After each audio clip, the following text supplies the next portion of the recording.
Welcome back, everybody, to Sports by GSMC Podcast Network. I am your host, Jeremy Lapidus. If you are just tuning in, we just finished covering a lot of basketball. We talked about the two NBA playoffs games from last night, and we talked about Caitlin Clark and her debut. A little bit disappointing, but I'm sure she will bounce back. In this segment here, we're going to transition into the world of baseball, and we are going to do some power rankings. It's been about 2 weeks since we did our last power rankings. Our last power rankings was on May 2nd. So it's been exactly 13 days since we did that. So some of my up-down numbers are going to look a little crazy to people that expect you know, every single week kind of power rankings. But we've got it all up here for you. I'll show it in just a second. But before we get into that, remember that if you would like to be an even bigger part of the show than you already are, all you need to do is go to GSMCpodcast.net. Leave a tip or donation with a message in it. That message will pop up on the bottom of the screen for you, me, and everybody else around the world to see.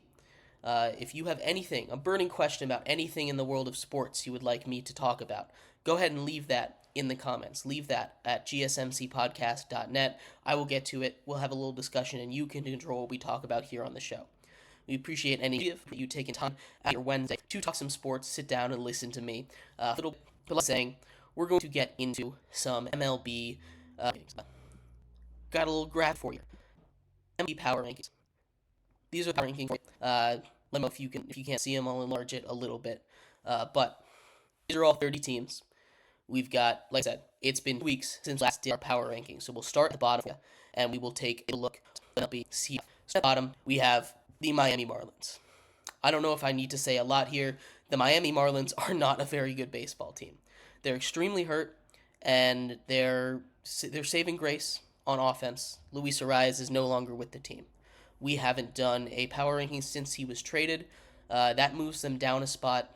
This is not a good year to be a Marlins fan, coming off a year where they made a surprising playoff run. But overall, not a very good year for the Marlins. They sit at 30 in the power rankings, and that means congratulations to the Chicago White Sox, who are on a little bit of a tear right now. They've just shut out the Washington Nationals 2 games in a row. They are at 29 in my power rankings here. We have the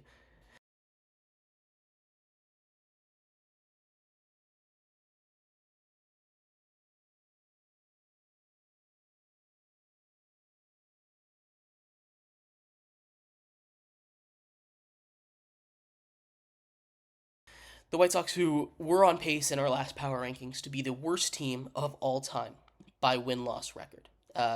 You know, not a very good spot to be, but they're able to bounce back a little bit. They take some games against a better team in the league, someone higher, teams that's higher up in the power rankings here, and they've been on a little bit of a tear. They've got some positives. Pitching is coming back. Eric Fetty's been really good for them. He's 4-0 on the season now, with a excuse me, with a sub-3 ERA.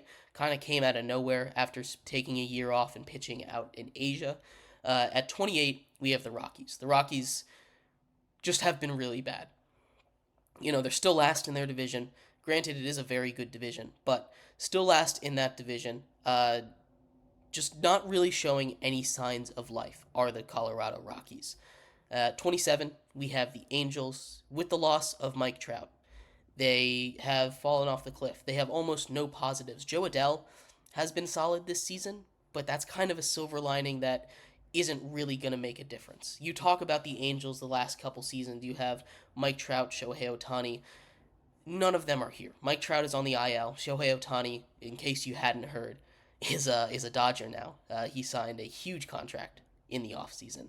And the Angels, they seemed like they were on the right track with Mike Trout. He was having a resurgent beginning of the season before he got hurt, and now they just don't really have anything to keep them going.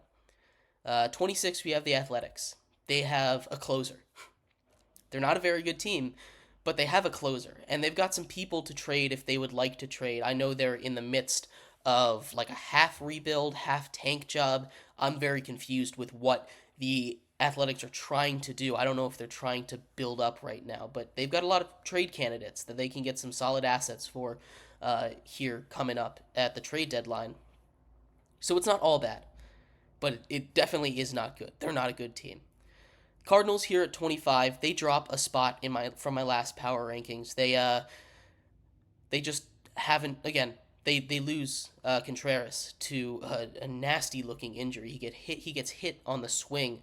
They had told him to push up on the plate, and it just unfortunately did not work out. It really is quite unfortunate because he's pretty good.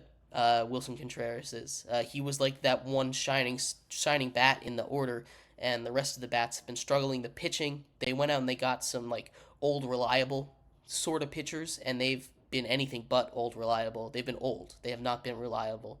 Uh, so the Cardinals have had a very disappointing season, both batting and pitching, and they haven't really been the same since Yadier Molina left.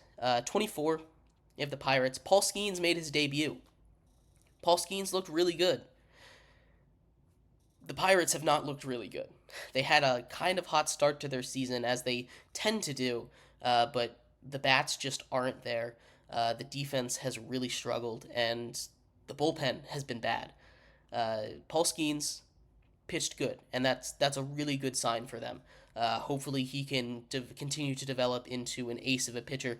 We saw him hit 101 consistently in his first game against the Cubs, but it's not enough to move him up too far.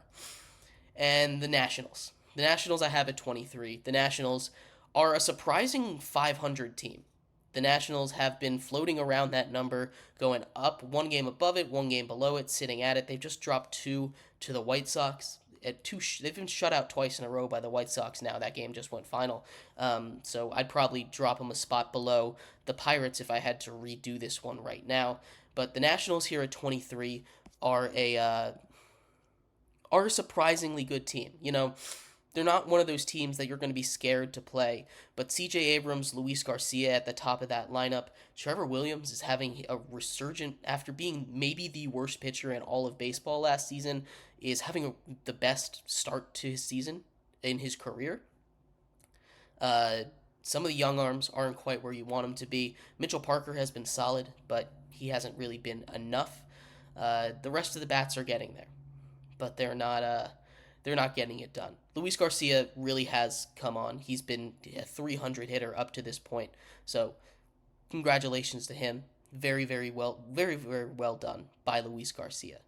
Uh, and at 22, we have the Giants. The Giants have been really disappointing all season. Same thing with the Reds and the Astros. Really, that group of teams, 22 to 20, have been disappointing. The Giants stay at their spot. They just injuries and the lack of bats have really hurt them. The Reds, after a hot start, have slowed down. Like I said, it's been 2 weeks since we did the rankings, so they dropped 10 spots in my rankings. I was high on them, which is also why it looks like a lot. But they've been kind of disappointing down the stretch. And the Astros, you talk about disappointment. I have them here at 20. They're up 3 spots from last week, or from 2 weeks ago.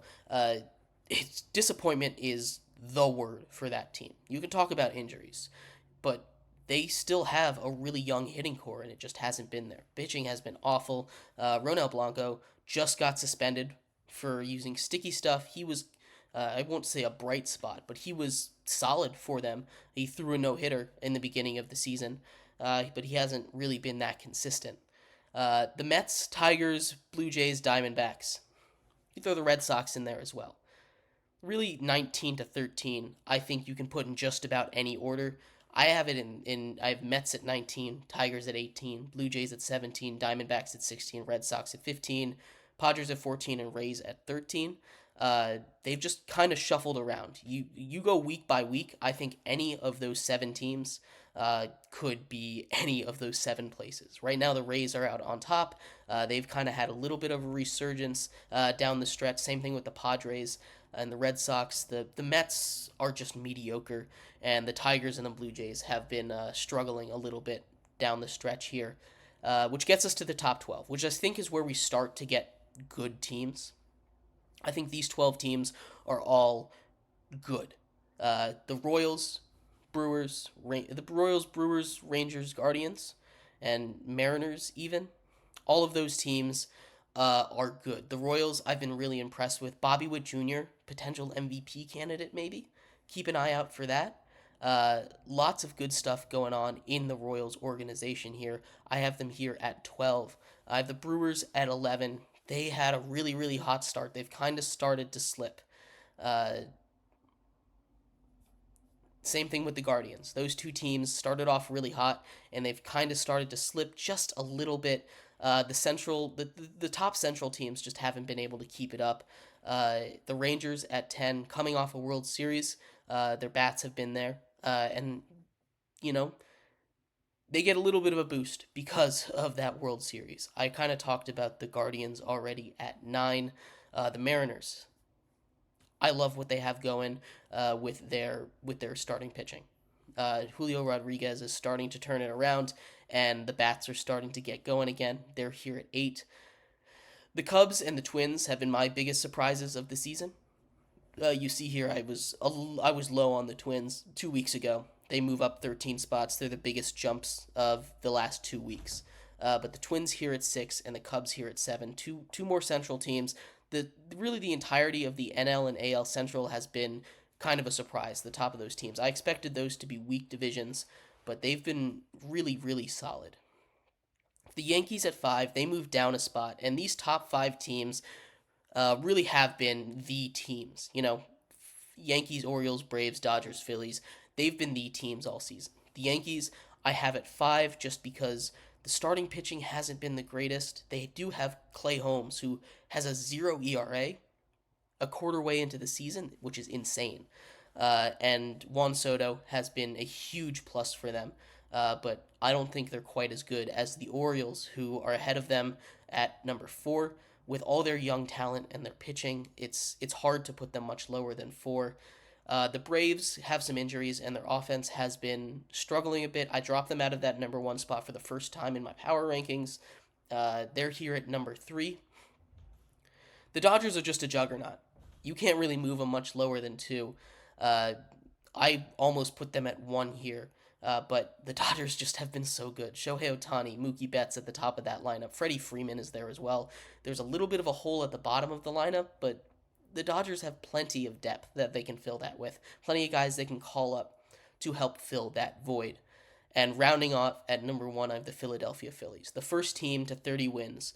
Their pitching has been excellent. Their defense has been average, which is why they have been so much better than every other year. Kyle Schwarber is no longer in left field. That is a huge, huge boon for the Phillies. Their bats are going earlier than usual, and their pitching has been elite all season long. They've been, maybe the best pitching staff in the league. They have 4 guys whose ERA is under 3 as starters. That's unheard of in today's game with the juiced baseballs and then the higher offensive production. But run through the top 10 real quick. Rangers at 10, Guardians at 9, Mariners at 8, Cubs at 7, Twins at 6, Yankees at 5, Orioles 4, Braves 3, Dodgers 2, Phillies 1. If you have any thoughts about these power rankings, feel free to leave a comment. Let me know what you think. Did I do a good job? Move teams up, move teams down. I'd love to hear your opinions. But in our next segment coming up, we are going to finish off our show talking about the NFL. The schedule got released today, or part of the schedule got released today. We're still waiting on some of the schedule to come out, but we will take a look at some of the primetime international games and give a quick reaction to that. So stick around for that. We will be right back on Sports by GSMC Podcast Network.